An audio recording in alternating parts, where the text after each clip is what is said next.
పరబ్రహ్మ యొక్క శక్తి స్వరూపం ఆవిడ కనుక ఆ వాక్ స్వరూపిణి అయినటువంటి సరస్వతి మూర్తిగా స్వామివారు ఈనాడు మనకు కనువిందు చేస్తూ మనకు జ్ఞానబోధ గావిస్తున్నారు. అదేవిధంగా యావర్ణ పద వాక్యార్థ స్వరూపేణైవ వర్తతే అనాది నిధనానంత సామాం పాతు సరస్వతి అని మనం ఉచ్చరించేటువంటి భాషకు మూలమైనటువంటి వర్ణాలు కానివ్వండి, పదములు కానివ్వండి, వాక్యములు కానివ్వండి, ఆ వాక్యాంతర్గతమైనటువంటి అర్థములు కానివ్వండి, ఈ అర్థములు, ఈ పదములు, ఈ శబ్దములు, ఈ వాక్యములు ఇవన్నీ కూడా సమస్త వాంగ్మయము, సమస్త భాష ఇదంతా కూడా ఆ అమ్మవారి స్వరూపమే అని చెప్పడం కోసమని మనకు ఈనాడు వాగ్రూపిణిగా స్వామివారు అవతరించి మనను అనుగ్రహిస్తున్నటువంటి సందర్భం ఇది. స్వామి మనను ఏ విధంగా అనుగ్రహిస్తారు అనడానికి మనకు ఒక తార్కాణం ఈ జ్ఞానస్వరూపిణి. అధ్యాత్మాధి దైవంచ దేవానాం సమ్యగీర్వరి ప్రత్యగాత్ వదంతియా సామాం పాతు సరస్వతి అంతర్యాత్మనా విశ్వం త్రైలోక్యం యాని యచ్చతి రుద్రాదిత్యాది రూపస్థ సామాం పాతు సరస్వతి. రుద్ర ఆదిత్యాది రూపములలో ఆ సరస్వతి మనను అనుగ్రహించుగాక, అంతర్యామిగా సమస్త విశ్వములలో అంతర్యామిగా ఆ తల్లి మనను అనుగ్రహించుగాక అని చెప్తున్నారు. కనుక ఈ విధంగా అడుగడుగున అమ్మవారికి నీరాజనాలను అర్పిస్తుంటే ఆ దగద్దగాయమానమైనటువంటి ఆ దివ్యభూషణాలను చూడండి. ఇవన్నీ కూడా ఆ స్వామివారు, ఆ మలయప్ప స్వామివారు సరస్వతి అవతారమూర్తిగా ఈ రోజున మనకు ఈ మాడవీధులలో సంచరించేటువంటి సందర్భంలో ఆ మలయప్ప స్వామివారికి సరస్వతీ మూర్తిగా ఉండేటువంటి స్వామివారికి చక్కగా నానావిధములైనటువంటి రత్నఖచితములైనటువంటి ఆభరణాలన్నింటినీ కూడా అలంకరింపజేశారు. ఆ ఆభరణాల శోభ, ఆ కాంతి కిరణాలు భక్తుల యొక్క కన్నుల మీద పడితే చాలు భక్తుల యొక్క జీవనం ధన్యమవుతుంది. కనుక ఇలా ఇటువంటి మహత్తరమైన ఆ హంస యొక్క ఆ చక్కటి ఆ అలంకారాలను చూడండి. కేవలం ఆ రాజహంసిక, ఆ రాజమరాళం కేవలం సామాన్య మరాళం కాదు, దివ్యమైనటువంటి సువర్ణ వల్లికల చేత అలంకరింపబడినటువంటి దివ్యమైనటువంటి హంస. ఆ హంసను అధిరోహించి అమ్మవారు చక్కగా మనకు దర్శనమిస్తున్నారు. యత్పాదాంబుజమంబుజా రోజు వినాయక చవితి ముందు రోజైనప్పుడు కూడా ఎంతో ఆహ్లాదంగా గుడి చుట్టూరు ఒక భక్తి శ్రద్ధలతో వాడు చూపించేటువంటి ఆ భక్తి శ్రద్ధతో వెళ్ళి పొలగిస్తూ ఉంది. ఏదైనప్పటికీ కూడా మన నీటి ఎద్దలు ఉందని ఒక భయం ఉండేది, ఆ భయం కూడా పోయింది. నీటి ఎద్దలు లేదు. ఎన్ని లక్షల మంది వచ్చినప్పటికీ కూడా నీరు సంపూర్ణంగా దక్కుతున్నటువంటి మాట మన అధికారులు కూడా పూర్తి చెప్పడం జరిగింది. దాని అన్ని సౌకర్యాలు చేయడం జరిగింది. మీరు మన ఎస్సీబీసీ ఛానల్ ద్వారా కూడా చాలా చక్కగా అన్ని చోట్ల నాకు కవర్ అందుతున్నది, చక్కగా ప్రచారం చేస్తున్నారు. మీరు కూడా చాలా అభినందనీయులు.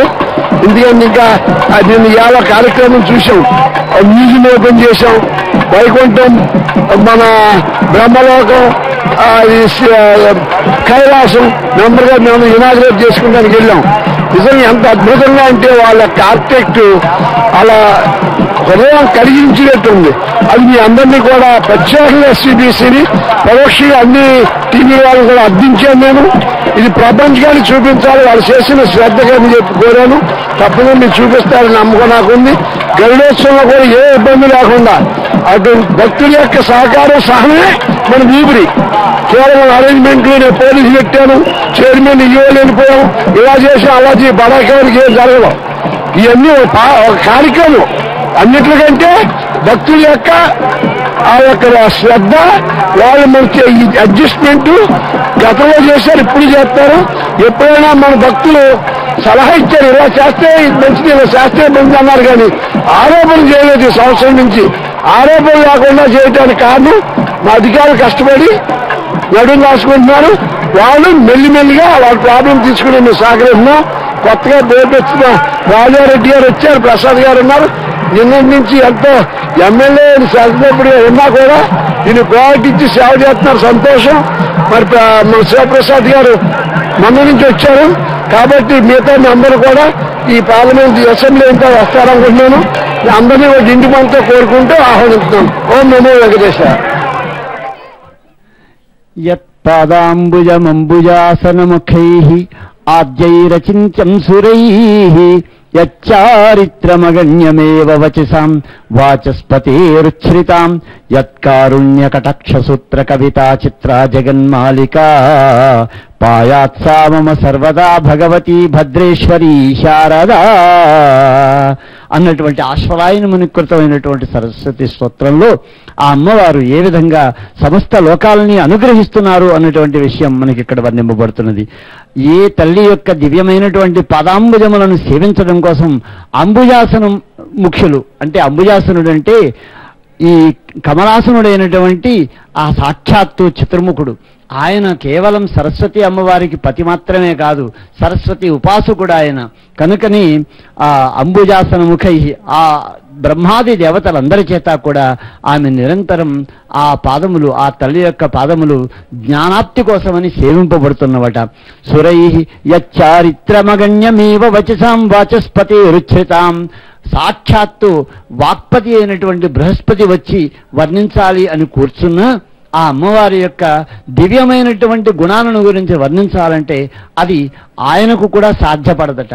కనుక మనకి వచ్చినటువంటి, మనకు తోచిన చిరుకు పలుకులతో, ఆ సుఖవచనాలతో, సుకుడంటే శ్రీశుకుల వారు భాగవత ప్రోక్త అయినటువంటి ఆ వైయాసకి ఆయన చెప్పినటువంటి మాటల ద్వారా మనం చక్కగా అమ్మవారిని మనం కీర్తించగలుగుతున్నాం.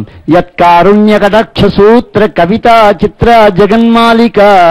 అదేవిధంగా ఆ అమ్మ యొక్క కరుణా కటాక్ష వీక్షణాల వల్ల మనకు కవిత వచ్చినా లేదా మరొక రకమైనటువంటి మాట వచ్చినా, ఇంకా ఏ విధమైనటువంటి మనం విన్యాసాలు జరిపినా, వాగ్విన్యాసాలు జరిపినా అవన్నీ అమ్మవారి యొక్క కరుణా కటాక్ష వీక్షణాల వల్లే.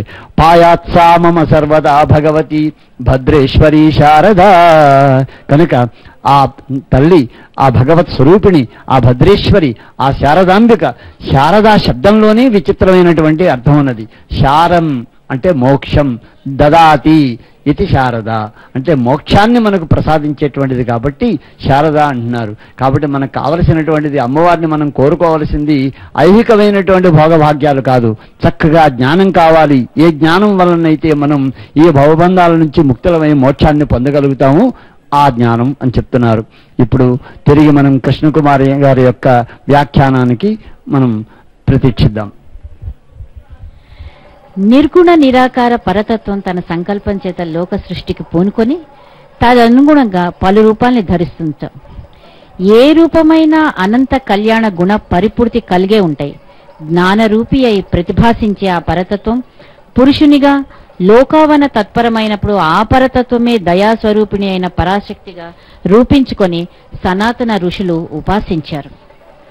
అందుకే నేడు వెంకటేశ్వర స్వామి సరస్వతీమాతగా కండ్ల విందు చేస్తున్నారు. మానవులకు జ్ఞానప్రదాత అయిన రూపమిది. సర్వమంగళ అయిన పరాభట్టారిక వెంకటేశ్వరునియందు సరస్వతిగా ఆరోపింపబడుతున్నది. అందుకే ముత్తుస్వామి దీక్షితుల వారు ఈ విధంగా అన్నారు: సర్వాశ పరిపూరక చక్రస్వామిని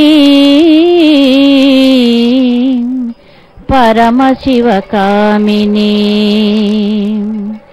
సర్వాశ పరిపూరక చక్రస్వామిని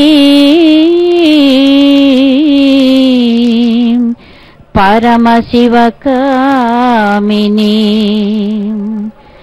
దూర్వాసార్చిత గుప్తయోగిని దుఃఖధ్వంసిని హంసిని. నిర్వాణ నిజ సుఖ ప్రదాయిని.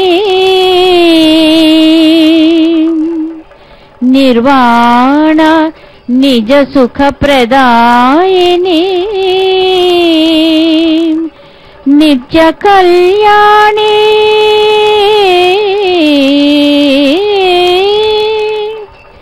కాచాయిని. శర్వాణి మధుప విజయవేణి. సద్గురు గుహ జననీ నిరంజనీ.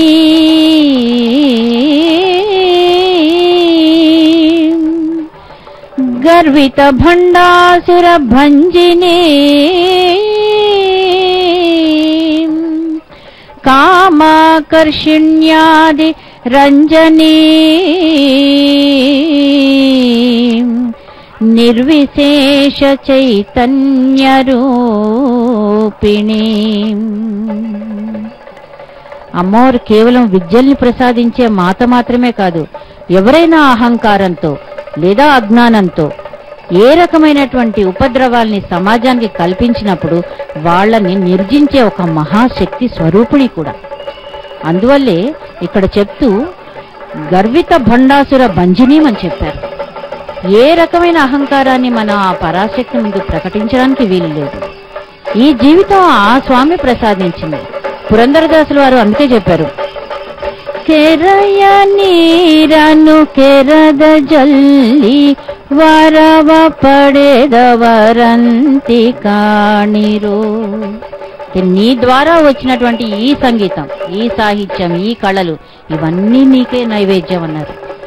మనిషి జన్మే అతి దుర్లభమైంది అంటే అందులో భక్తి కలిగినటువంటి మానవ జీవితం మరింత గొప్పది. వాద్యకారులు అందుకే వాళ్ళ సంగీతాన్ని భక్తితోనే నింపారు తప్ప ఏదో ఉబ్బుసుపోకకి వాళ్ళు పాడుకోలేదు.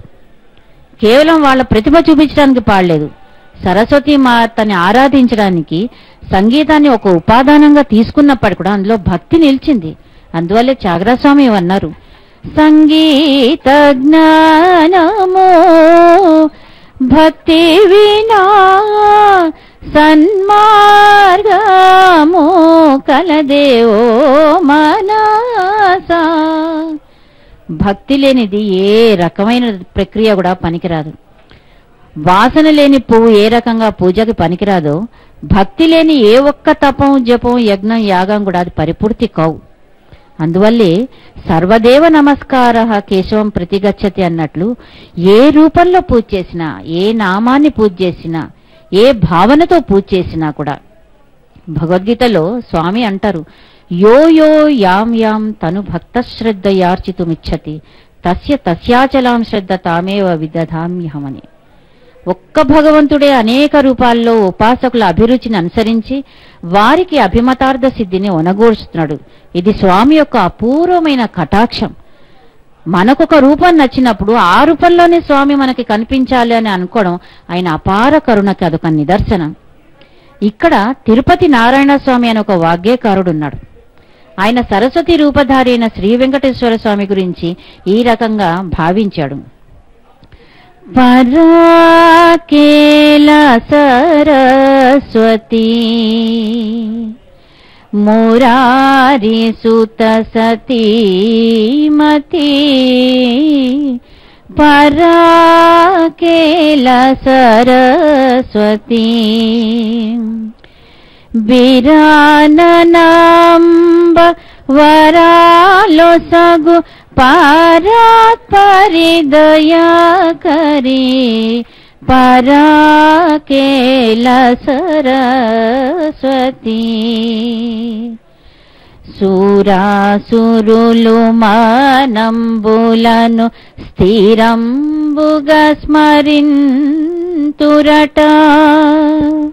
సూరాసురులు మనంబులను స్థిరంబుగా స్మరింతురట.